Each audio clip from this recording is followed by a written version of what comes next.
कल योजना आयोग के साथ बैठक निर्धारित है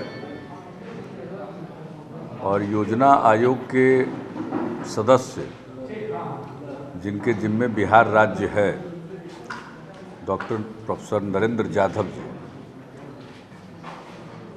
कल उनके साथ अधिकारियों की भी चर्चा हुई है और हमारी भी बातचीत हुई है। कल की मीटिंग में अंतिम रूप से आकार के निर्धारण के बारे में निर्णय हो जाएगा, लेकिन हम लोगों ने 24,000 करोड़ रुपए का वार्षिक योजना का आकार रखने के अपनी इच्छा की सूचना योजना आयोग को दी है और किस आधार पर 24,000 करोड़ रुपए का आकार होना चाहिए, इसके बारे में पूरी चर्चा हुई है और जिसका उल्लेख पिछली बार भी जब हम दिल्ली में योजना आयोग के उपाध्यक्ष श्री मुंटेक सिंह अहलुवालिया से मिले थे तो उसका जिक्र भी हुआ था। लेकिन कल की बैठक में अंतिम रूप से फैसला होगा का जो ग्रोथ हो रहा है उसमें बहुत बड़ी भूमिका सरकारी निवेश की है और अगर सार्वजनिक निवेश हम साल दर साल बढ़ाते नहीं जाएंगे तो विकास के इस रफ्तार को कायम रख पाना कठिन होगा और एक बार बिहार ने रफ्तार पकड़ ली है, इसलिए सार्वजनिक निवेश प्रति वर्ष 20% के दर से कम जरूर बढ़ना चाहिए। और इस बार जो 2002 में झारखंड के अलग होने के बाद जो एक विशेष सहायता दी गई थी 1,000 करोड़ रुपए प्रति वर्ष के हिसाब से, और उसमें योजनाओं को चिन्हित किया गया था केंद्र सरकार की तरफ से उस समय की राज्य सरकार के साथ परामर्श करके, तो उन्हीं योजनाओं को पूरा करने के लिए अगले वर्ष 3,100 करोड़ रुपए की आवश्यकता है, जबकि केंद्र सरकार ने 1,500 करोड़ रुपए का ही प्रावधान रखा, तो 1,600 करोड़ रुपया तो इसी में कम है। तो हमने इस बात को कहा है कि योजनाएं चिन्हित हैं और इसी योजना काल में उसको पूरा होना है और काम पूरा होने की स्थिति में है, काम तेजी से प्रगति पर है और चूंकि शुरू में काम नहीं हुआ और काम भी केंद्रीय एजेंसी को ही करना था तो उसके कारण विलंब हुआ है और उस समय जो आकलन था उससे वृद्धि हुई है एस्टीमेट में, तो उसके चलते ये स्वाभाविक है और राज्य सरकार को ये सहायता मिलनी ही चाहिए। वैसे आप लोगों को बता दें कि वो पैसा कोई हमारे यहाँ सीधे नहीं आता है, नोशनली आता है, वो रिलीज होता है सीधे केंद्रीय एजेंसियों को ही, लेकिन हमारे योजना बजट में वो शामिल रहता है। तो इसके चलते भी आकार की वृद्धि, तो देखिए कल अंतिम रूप से और आगे के लिए भी हमने कहा है कि जो अगली पंचवर्षीय योजना होगी उसमें विशेष सहायता की योजना को जारी रखा जाना चाहिए और उसके लिए हम मांग कर रहे हैं कि अगले पंचवर्षीय योजना में 4,000 करोड़ रुपया प्रति वर्ष की अतिरिक्त सहायता मिलनी चाहिए। तो ये सब तो आगे के लिए है, अगले पंचवर्षीय योजना के लिए है, लेकिन इस पंचवर्षीय योजना के आखिरी वर्ष के लिए तो 24,000 करोड़ रुपए की वार्षिक योजना का आधार पुख्ता है हमारा।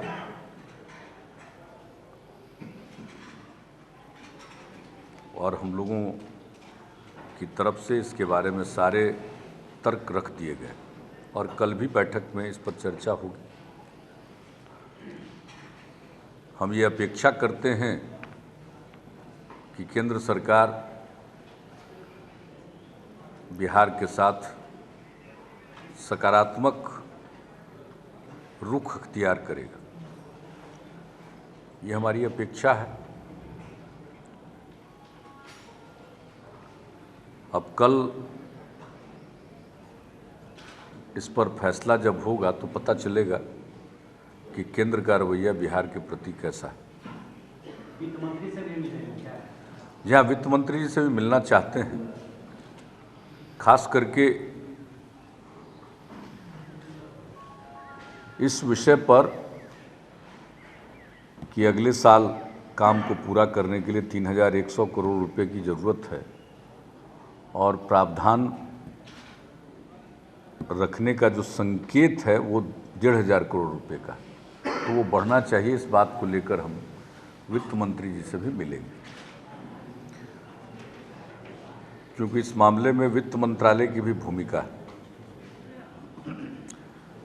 बाकी तो जो ग्रॉस बजटरी सपोर्ट केंद्र सरकार के द्वारा वित्त मंत्रालय के द्वारा जो योजना आयोग को दिया जाता है,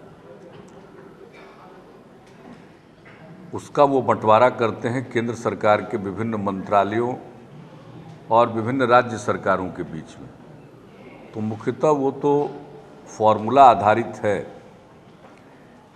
और योजना आयोग के हाथ में ज़्यादा पैसा नहीं रहता है वितरण के लिए, थोड़ी बहुत राशि होती है,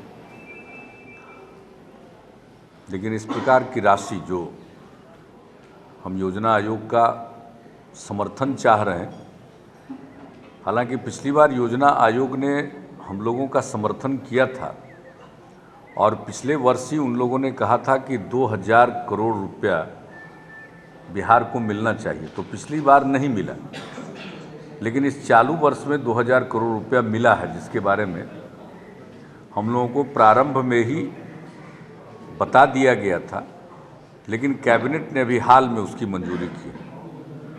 जब खबर आई तो लोगों को लगा कि कोई नई राशि मिली है, तो वो वही पुरानी योजना है और उसी की धनराशि, जिसके लिए पिछले वर्ष भी 2,000 करोड़ रुपया मिलता, तो शायद हम अगले वर्ष के लिए 3,100 करोड़ रुपए की मांग ही नहीं करते।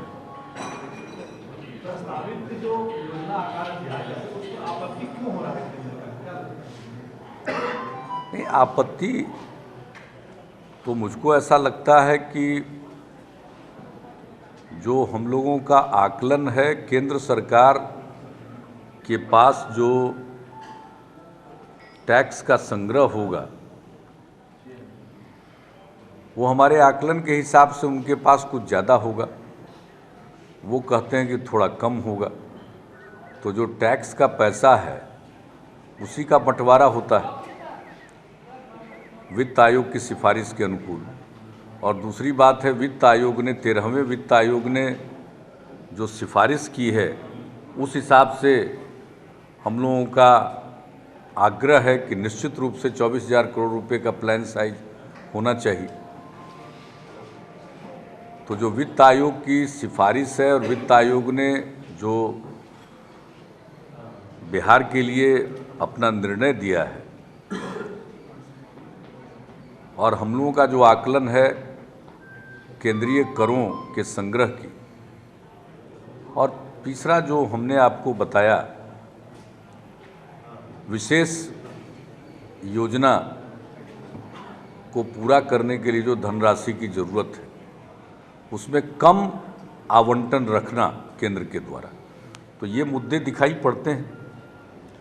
वरना बाकी तो फॉर्मूला ड्रिवन है, उस पर तो कोई ज़्यादा गुंजाइश होती नहीं है। और फिर जो हमारा आकलन है, राज्य सरकार जो टैक्स का संग्रह करती है उसके बारे में, तो हमारा जो आकलन है, हम तो अपने आकलन से हमेशा कुछ एक्सीड ही करते हैं, कमी नहीं होती है। और जिस तरह से कॉमर्शियल टैक्सेज में, एक्साइज में, रजिस्ट्रेशन में, ट्रांसपोर्ट में, इन सबों में कर संग्रह का जो रुझान है, उसके मद्देनज़र अगले साल हम उस वृद्धि को प्राप्त करेंगे, उसमें कोई हम लोगों के मन में कोई शंका नहीं। और इन सब चीज़ों से बड़ी बात होती है ज़रूरत। हर क्षेत्र में हमारा काम हो रहा है, चाहे वो सामाजिक प्रक्षेत्र हो, बुनियादी ढांचे का क्षेत्र हो, सब में हमारा काम हो रहा है। फूड सिक्योरिटी की बहुत बात होती है, और बिहार में हम लोगों ने कृषि के विकास के लिए एक रोड मैप बनाया और उस पर अमल कर रहे हैं। तो हमारी ज़रूरतें बढ़ी हुई हैं, इसको स्वीकार करना पड़ेगा केंद्र सरकार को। अगर वाकई वो खाद्य सुरक्षा के लिए चिंतित हैं, और जैसा कि वे सार्वजनिक तौर पर कहते हैं कि देश के पूर्वी हिस्सों पर ही दारोमदार है, देश की खाद्य सुरक्षा पूर्वी हिस्सों में कृषि की प्रगति पर निर्भर है, तो वैसी स्थिति में हम कृषि के क्षेत्र में जो देश में योगदान करना चाहते हैं या करने की स्थिति में हैं, तो उसके लिए जो कृषि के क्षेत्र में हमें निवेश करना है, उसे तो उनको स्वीकार ही करना चाहिए। तो यही सारे मुद्दे हैं। योजना आयोग के उपाध्यक्ष ने एक पत्र लिखा था और बिहार के संदर्भ में उनकी जो अपनी चिंताएं हैं उसको प्रकट किया है। ये रूटीन चिट्ठी हर साल आती है, हर साल उसका जवाब भी जाता है। हम लोगों ने उसका जवाब भी कल भेज दिया है, 2 दिन पहले आया था। और उन्होंने जो कुछ चिंताएं प्रकट की थी, उसी के मद्देनज़र हम लोगों ने ये मांग की है कि 4000 करोड़ रुपया प्रति वर्ष जो विशेष सहायता है वो दिया जाना चाहिए और उसे जारी रखना चाहिए। पहली मांग है कि उसे 12th प्लान में जारी रखना चाहिए। दूसरी मांग है कि 4000 करोड़ रुपया प्रति वर्ष मिलना चाहिए। तो हम इन सारी चीज़ों पर खर्च करना चाहते हैं, और हम लोग तो अब हर एक चीज़ में, बिजली का क्षेत्र हो, उसमें भी काफ़ी एम्बिशस प्रोग्राम हम लोगों ने शुरू कर दिया। तो आखिर पैसे की ज़रूरत तो है।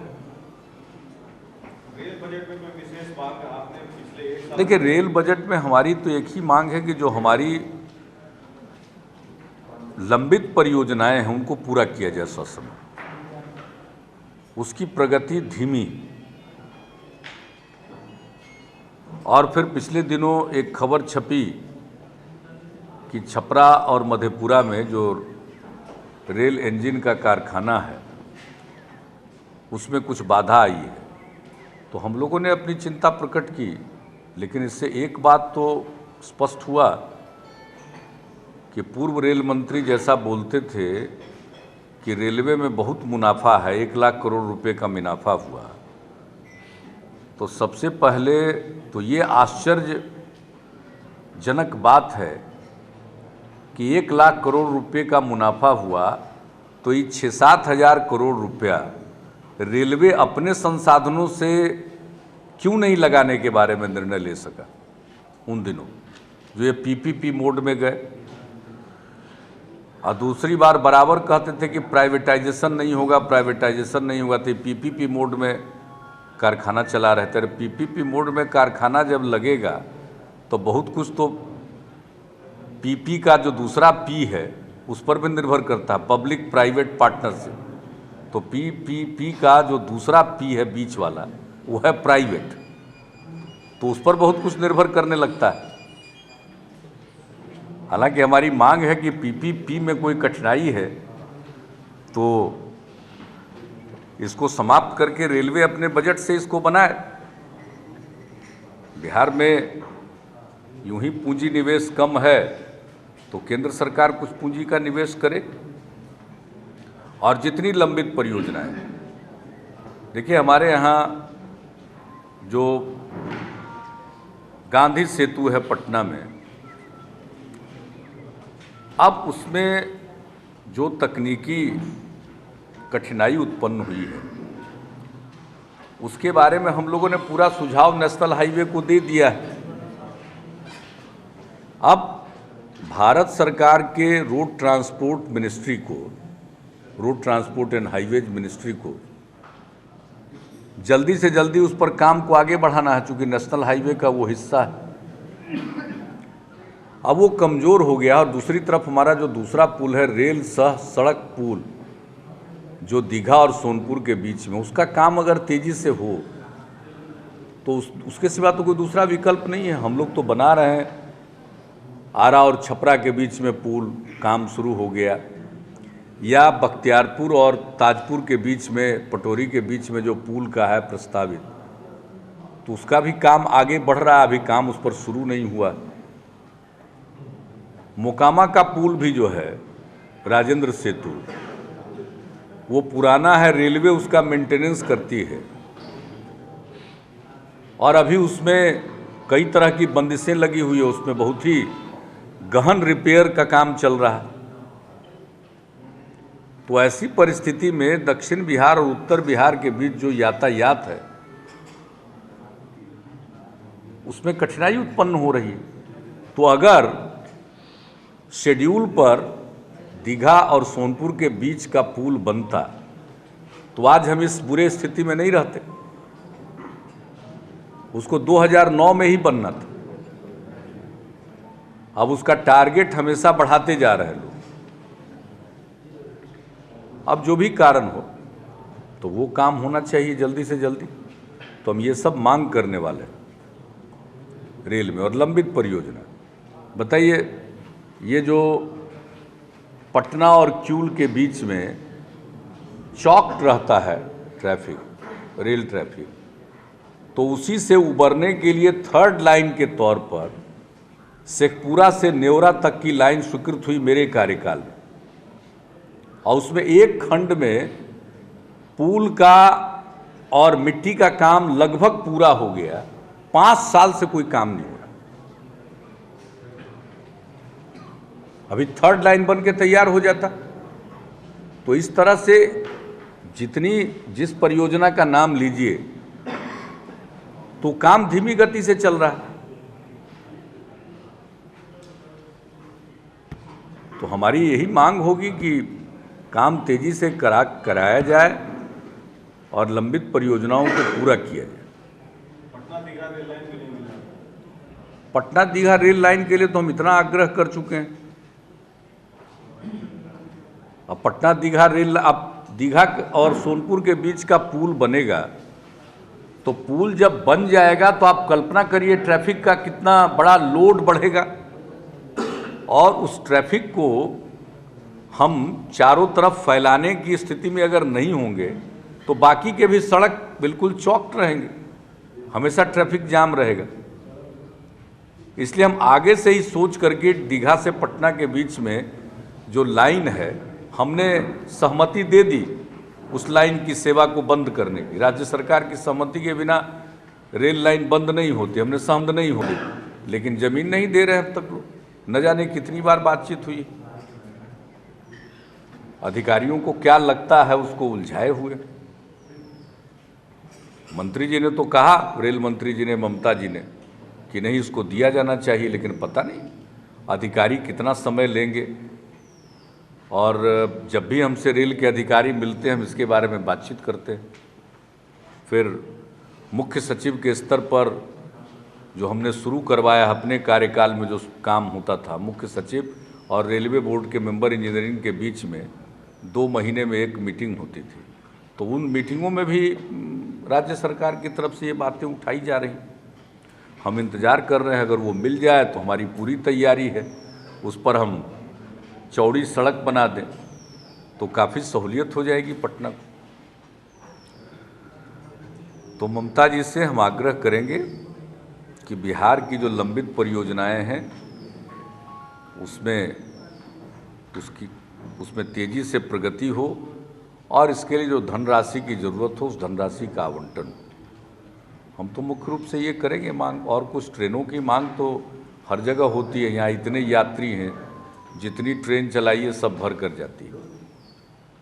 हमारे बिहार के लोग जब चलते हैं पटना से या बिहार के किसी भी कोने से, दिल्ली हो या कोलकाता हो या मुंबई हो या चेन्नई हो या बेंगलोर हो, कहीं की भी यात्रा करते हैं तो टिकट कटा के यात्रा करते हैं। कोई रेलवे को नुकसान नहीं होता। जितनी ट्रेन चलती है सब फुल जाती है।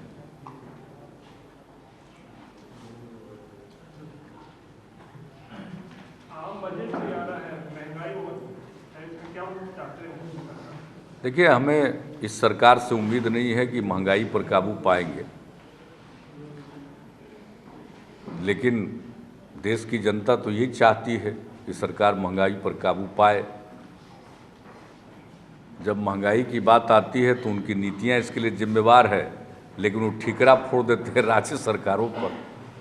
अब राज्य सरकार के हाथ में क्या है? एक्सपोर्ट इंपोर्ट का निर्णय वो लेते हैं, बाकी सारे निर्णय वो लेते हैं। राज्यों के जिम्मे जो दंतहीन ईसी एक्ट है वही है, तो उसका उपयोग करके हम लोग तो स्थिति दुरुस्त रखते हैं। और हमारे यहाँ तो खैर उस तरह की कोई बात ही नहीं, जमाखोरी जैसी कोई घटना ही नहीं। हम तो खुलेआम बार बार कहते हैं, कहीं कोई बात हो किसी के नज़र में आए तो बताएं। तो लेकर राज्य सरकार की सजगता के कारण राज्य के किसी एक्शन के चलते महंगाई नहीं बढ़ती है। तो केंद्र ही जिम्मेवार है, तो महंगाई पर काबू पाएं, अर्थव्यवस्था को सुदृढ़ करें। और जो हमारी एक ही मांग रहती है केंद्र से, वो है क्षेत्रीय असंतुलन को दूर किया जाए। 2004 में जब यूपीए की सरकार बनी तो उस समय भी महामहिम राष्ट्रपति महोदय के अभिभाषण में ये बात चर्चा की गई कि बिहार के लिए विशेष पैकेज दिया जाए।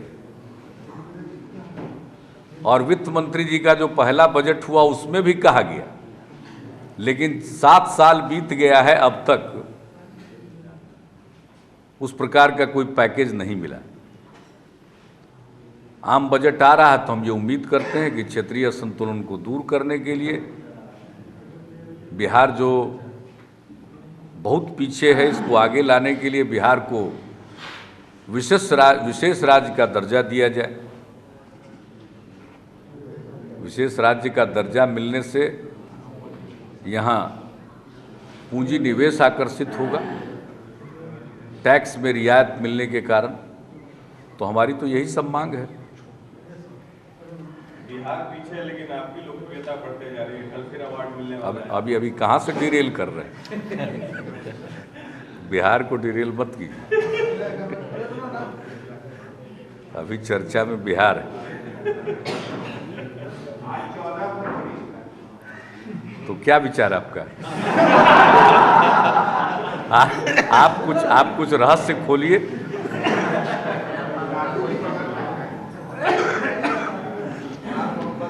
करंट ईयर में 20,000 करोड़ रुपया का जो आपका बजट था, 10,000 करोड़ खर्च हो पाया है। 10,000 करोड़ नहीं, खर्च होता रहता है, खर्च तो हो ही जाएगा। 1.5 महीना बचा है, खर्च हो जाएगा। काफ़ी कुछ होगा, उस पर नज़र रखी जा रही है। इस बार तो थोड़ा चुनाव के चलते भी बाधित हुआ है, लेकिन मोटे तौर पर खर्च हो ही जाएगा।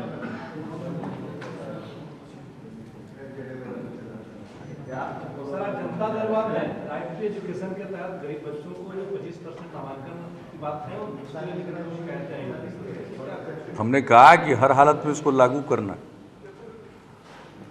और जो भी निजी स्कूल हैं वो भी देश के कानून से बंधे हुए हैं, उनको कोई रियायत और छूट नहीं।